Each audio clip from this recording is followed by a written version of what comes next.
Hello everyone, and welcome to part 2 of the Dell Latitude CPx video. So in the last part it took me a lot longer than I expected to unbox the machine, power it up, upgrade it, and then power it up again to find that I still had the Windows 98 install from the Inspiron 3800.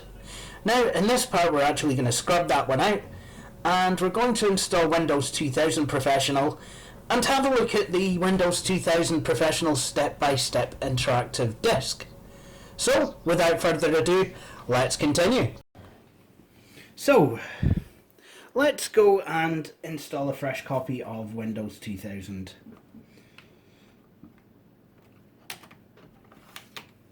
Also, I might have found a CD-ROM drive and dropped it in here just because.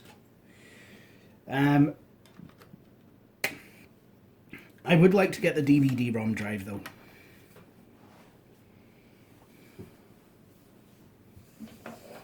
So that's something I might look to doing in the future. Good old Windows 2000. Anyway, let's get out of that. I don't know if this BIOS is updated enough to allow me to... No, it isn't. So I'm going to have to set it manually.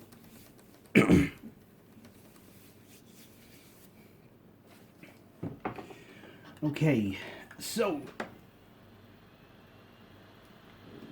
let's have a look.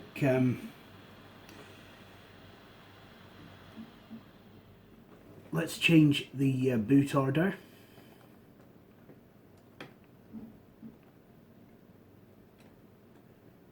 CD-DVD drive, internal HDD. And while we're here, why don't we see how the battery's charging? It isn't. Oh well. Press any key to boot from CD.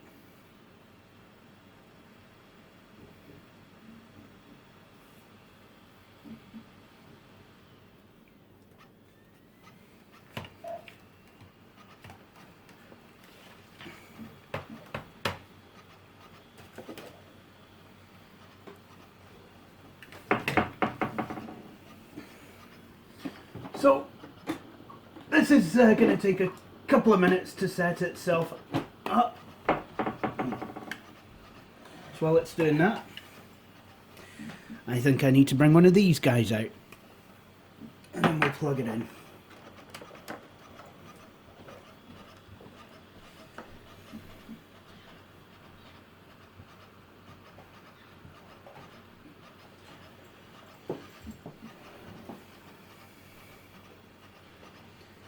And then I'm just going to plug it. I'm just going to plug the other end into a network port. There we go.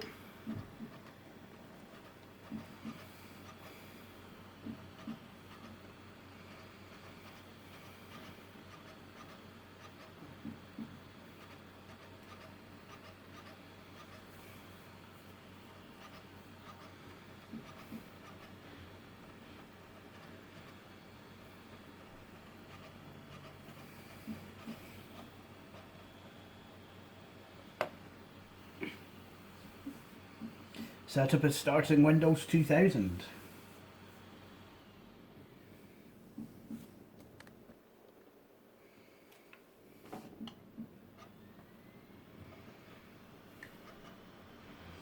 Okay, to set up Windows 2000 now, press Enter. Press F8. What I'm going to do, delete the FAT32 partition. And then reformat it using NTFS. Now this is going to do a full format, so you know, I mean, this is a time that you can make yourself a cup of tea, make yourself a sandwich or whatever, because this is going to take some time. So I'll join you at the other side of formatting. So, a set of salad sandwiches later, and the hard drive has now been formatted, and Windows 2000 is doing its stuff. Doing a nice wee file copy. Aye.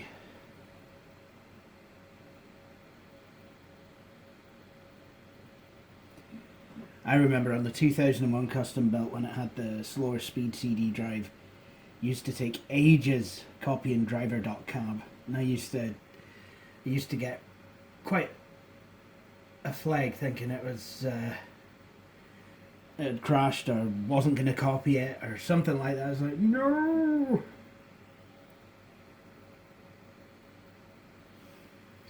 But on a double speed CD-ROM, you can imagine how long that would take to copy driver.cab. It took ages.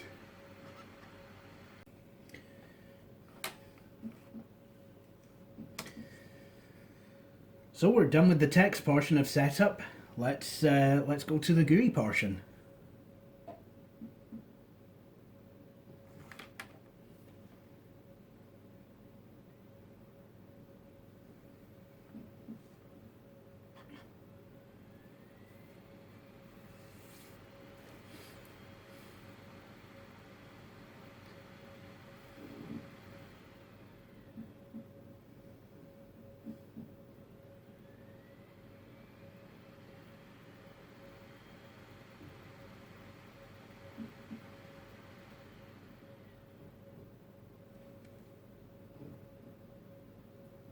So this is going to take its usual course about things, you know. Firstly, it'll obviously go and find hardware. Then I'll have to set up a couple of things. Then it'll go off and do other things. So, yeah. Just the usual Windows 2000 setup fare. Just basically a more refined version of Windows NT setup, but less attractive compared to Windows XP setup. Right? That's progress. Well, I do have a Dell Windows 2000 CD. I do not believe this is it. This, to me, looks up to all intents and purposes like a regular Windows 2000 CD. Right, just checking that the keyboard layout is indeed a UK one.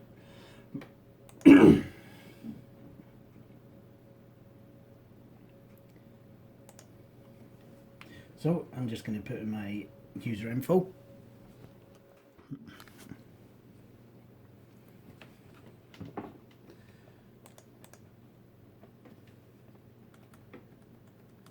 Now it's time to set the time zone.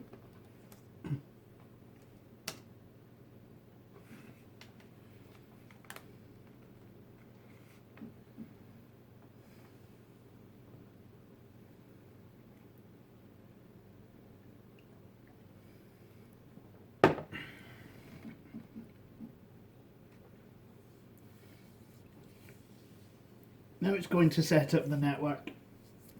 But I've actually unplugged the PC card. I'll set that up after Windows is set up.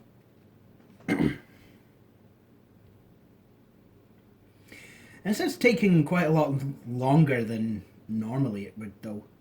A wee bit surprised and perturbed. I really didn't bother to take notice of which version of Windows 2000 this was either, so, you know, it could be RTM. Whatever the weather, I reckon I probably will have to install Service Pack 4. Ah, there we go. Now we're just on to generic copying files.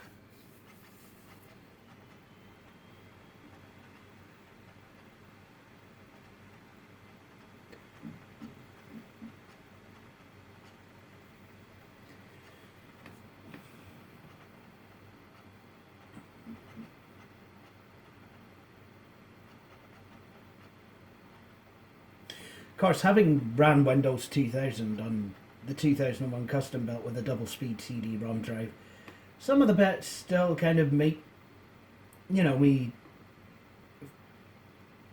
bit pleasantly surprised with how fast that they can go. I remember this used to be quite an arduous task on that double speed drive. It's funny, I only had the double speed drive for about a month after I had Windows 2000. It died quite spectacularly.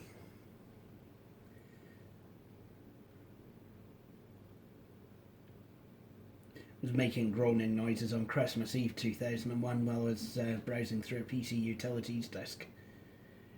And then by about Christmas night, it had decided that it no longer wanted to work properly, and then yeah. Luckily I was able to get the technician at my old school to fix it for me. I think my mum paid for a CD drive, and there we go, I got a CD drive. 52 speed. I thought I was the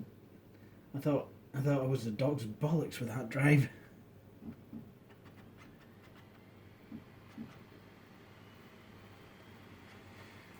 Obviously, coming from Windows 98, I thought install start menu items was that actually sounds like a Magic School Bus episode. Installs start menu items. Coming from Windows 98, I always thought that was just setting up the shortcuts. Didn't realise what it actually did was install all the programs that one might find in the start menu.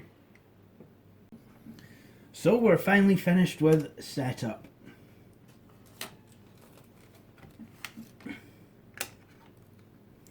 So let's see if there's a service pack on these on this disc. 1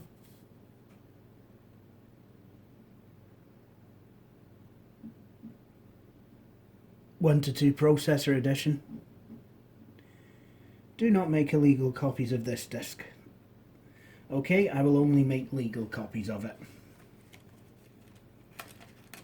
I love these hologramic Windows CDs.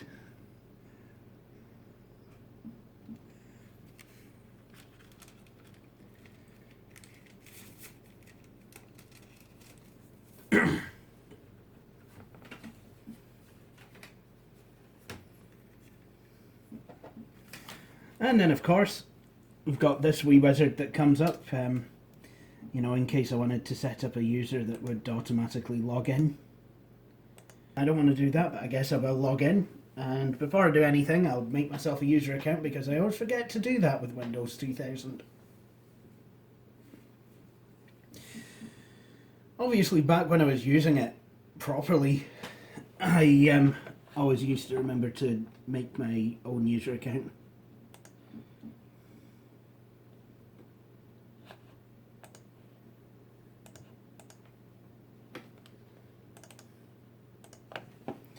Okay, username J, full name J Wakefield.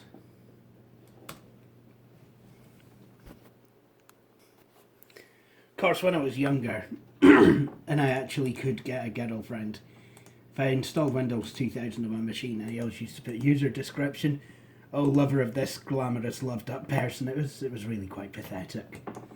Hang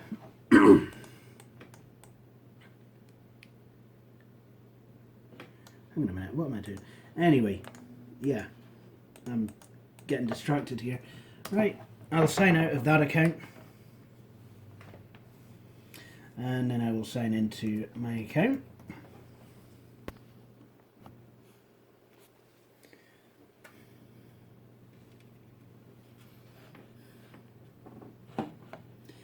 Welcome to Windows 2000.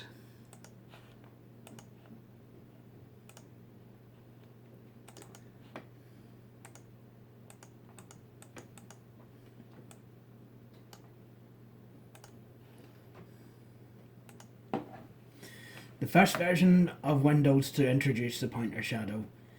And Microsoft has been trying to get rid of it ever since Windows 8, let's be honest. I think Windows 8. Not enabled by default in Windows 10, that I do know, but I always enable it because it kind of helps me to see it. So, hey, Microsoft, hands off my pointer shadow. I need that.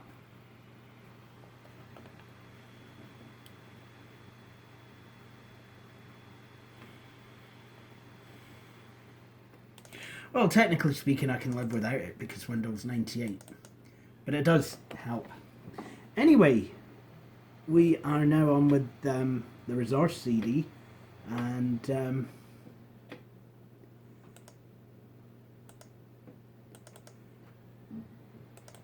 readme English.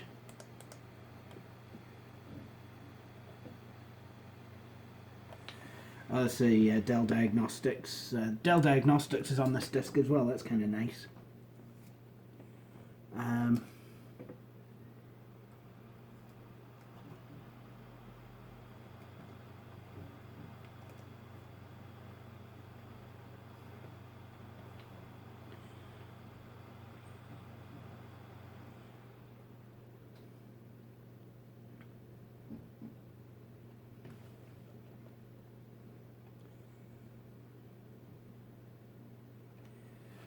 Alright, yeah, I see what. So according to Dell I've got to do this. That actually works. Wow. Okay, I'll shut up now then in that case. Show full path in the address bar. There we go. See? I can actually take the path and I can copy it. Jings, that was a wee bit sharp.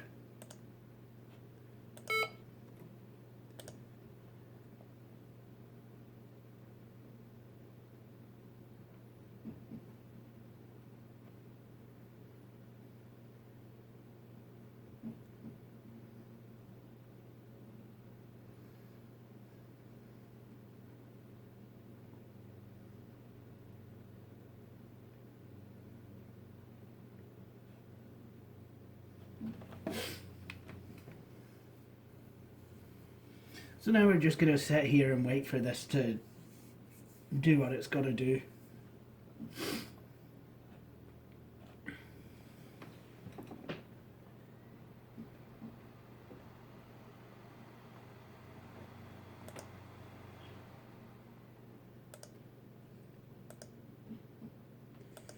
So let's install this one.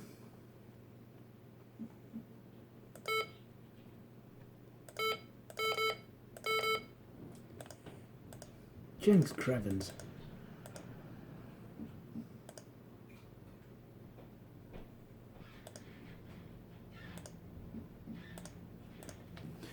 Okay, 3-mode floppy has been installed.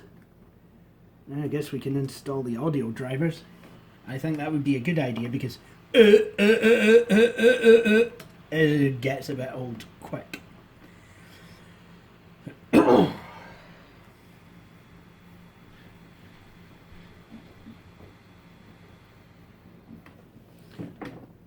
Audio device installed. I'll believe it when I hear it. CD-ROM. DOS CD-ROM setup. Really? This is Windows 2000. This is Windows 2000, man.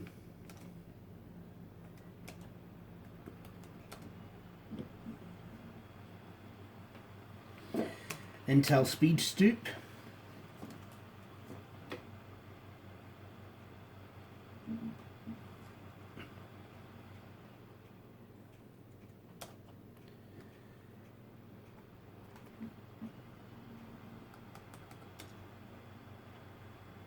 Synaptics touchpad. Oh wait, no, it's an Alps. I forget these are Alps touchpads on Dells. And then, of course, last but not least, we have some ATI video drivers.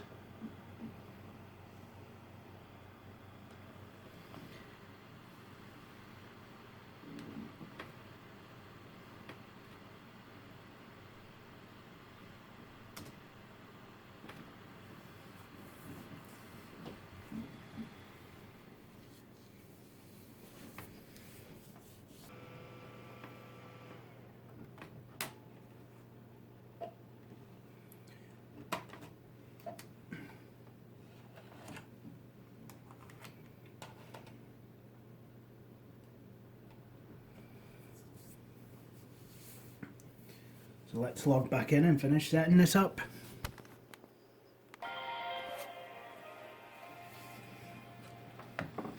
So we're back in Windows 2000, and I believe we're just about all set up.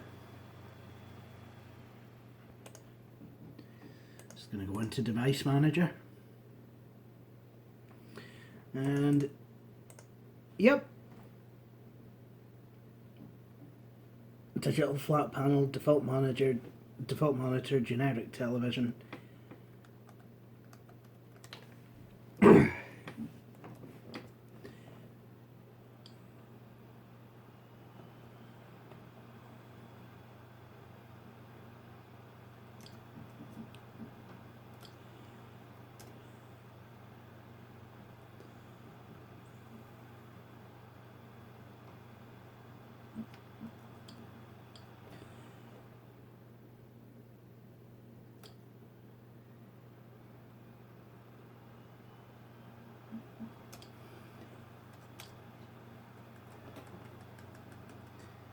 Well, so this disk will work with the CPT as well.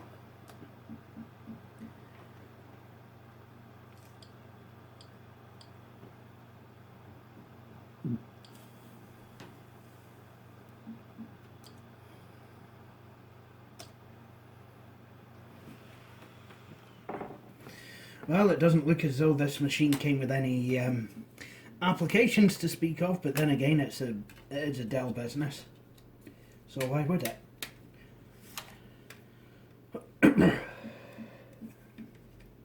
But yeah, the CD-ROM does say CPTS or CPx-J series, so that's good. Have a disk that will work with a CPT.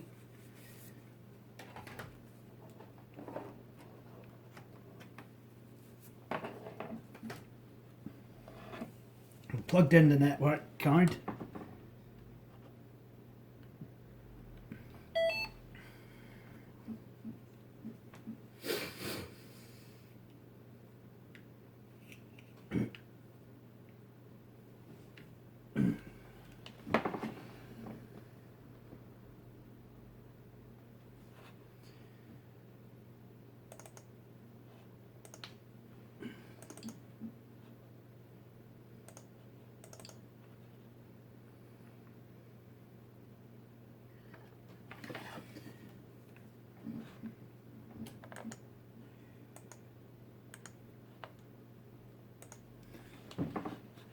And I was right, this is the RTM of Windows 2000.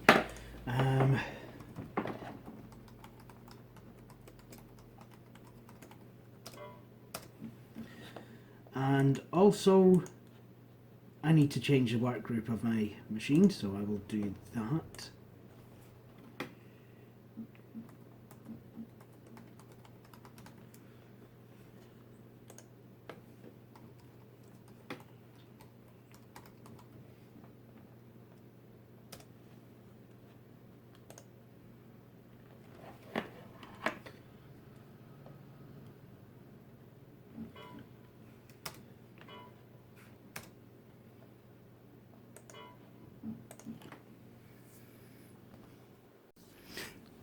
So I think what I'm going to do is go off and install Service Pack 4, as well as all of my applications. But before we do, why don't we have a look at this Windows 2000 Professional step-by-step interactive.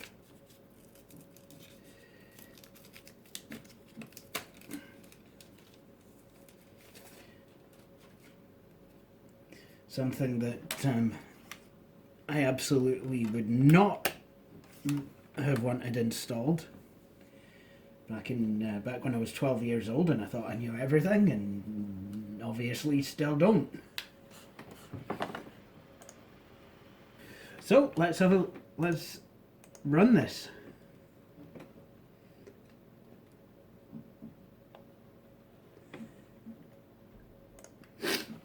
I'm pretty sure a book might have came with this. Oh.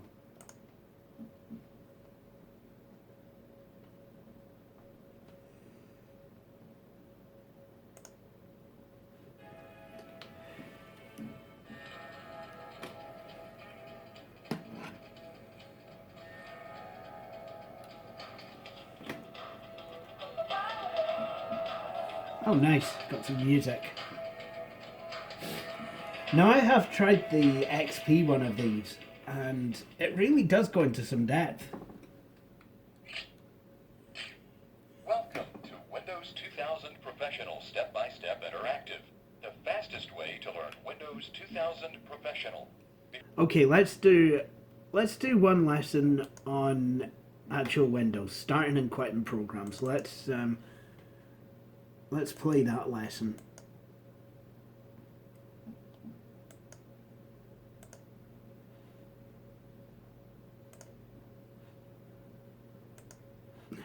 From the moment you start using Microsoft Windows 2000 Professional, you'll immediately be able to take advantage of its easier user interface and increased reliability. Windows 2000 Professional combines the reliability, security, and manageability of Windows NT Workstation with the best business features of Windows 98. You can quickly and easily get started using Windows 2000 by logging in and running the programs you need.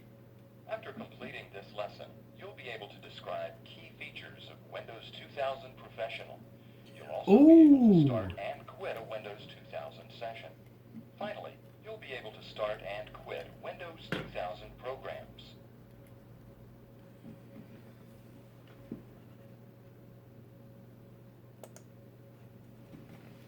What is Windows 2000 Professional?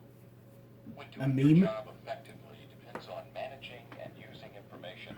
It should be easy to gather the data that you need. In the past, transferring information took a lot of time, effort, and money. Today, digital tools such as Windows 2000 Professional give organizations the ability to move information instantly. Windows 2000 includes improved features for networking, printing, and storing information, helping you find resources more quickly and work more efficiently than ever before. Windows 2000 builds on the strengths of Windows NT by providing the highest level of security, reliability, Oh, these are and just performance. buzz In phrases. addition, it's the easiest version of Windows to use for setting up a system, working offline, and browsing the World Wide Web. For system administrators, Windows 2000 Professional provides a more manageable desktop that's easier to install, configure, and support. If you're familiar with earlier versions of Windows, you'll immediately notice that some familiar elements have changed in Windows 2000. Window toolbars look and behave differently, and access to the web is integrated throughout the operating system. Desktop enhancements include toolbars located on the taskbar and two new icons, My Documents and My Network Places. Windows 2000 Well, this would be for also people coming from includes NT4. versions of Internet Explorer and Outlook Express, a powerful email program. Windows 2000 Professional is also a convenient operating system for mobile users. The Network Connections wizard simplifies setting up network and dial-up connections. You can take network-based files and folders offline, making them available to you when you aren't connected to the network. You can also save web pages for offline browsing.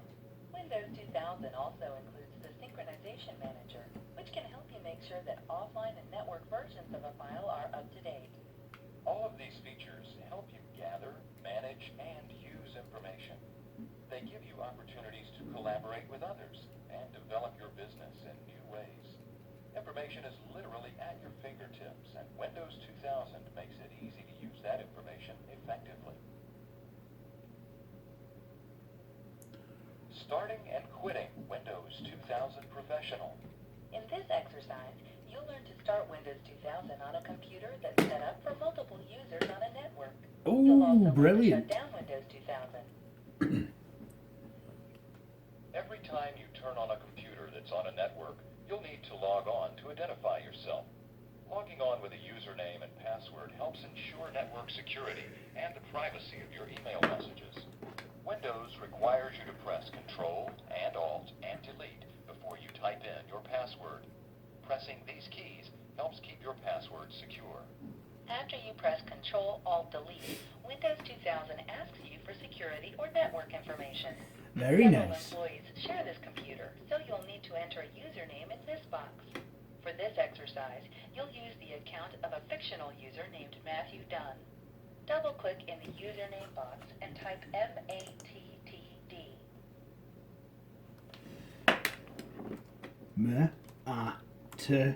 To enter Matt's password, press the Tab key and type the password. To show more details in this dialog box, click the Options button. Someone needs to have a little conversation with Matt about his password. This box shows the name of the domain that you'll log on to. Domains keep track of usernames and passwords and control access to network resources. If you need to log on to your computer when it isn't connected to a network, you can click this arrow and click the name of your computer in the list. To log on to the currently selected domain, click OK. The logon process can take a few moments depending on the amount of traffic on your local network. When the username and password have been verified, the Windows desktop appears. When you've finished working and are ready to turn off your computer, you should use the shutdown command on the Start menu. Click the Start button on the Windows taskbar and click Shutdown. In the Shutdown Windows dialog box, click this arrow.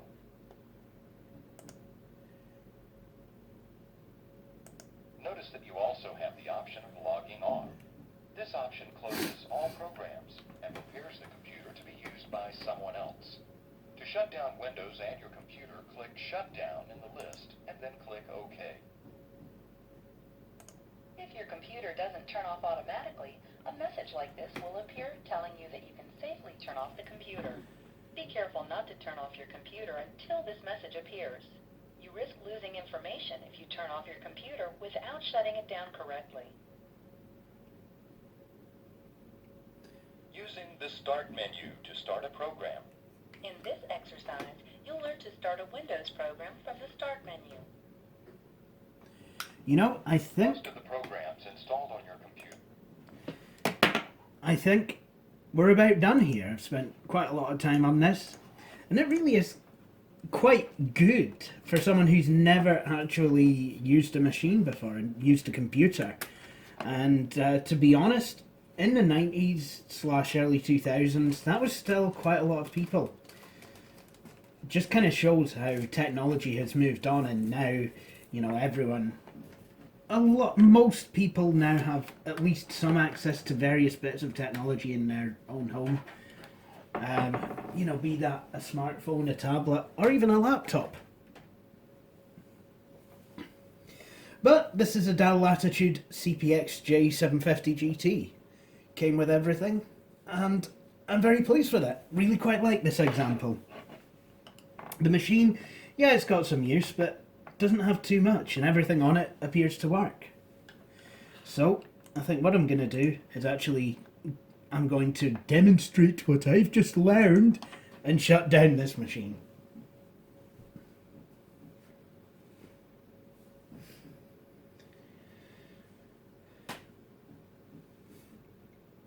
And there you go, the machine has shut itself off. Isn't that nice? Oh, something's got caught, I think. There we go. So, I hope you've enjoyed this video. If you have, please join me for my next one. Cheery bye.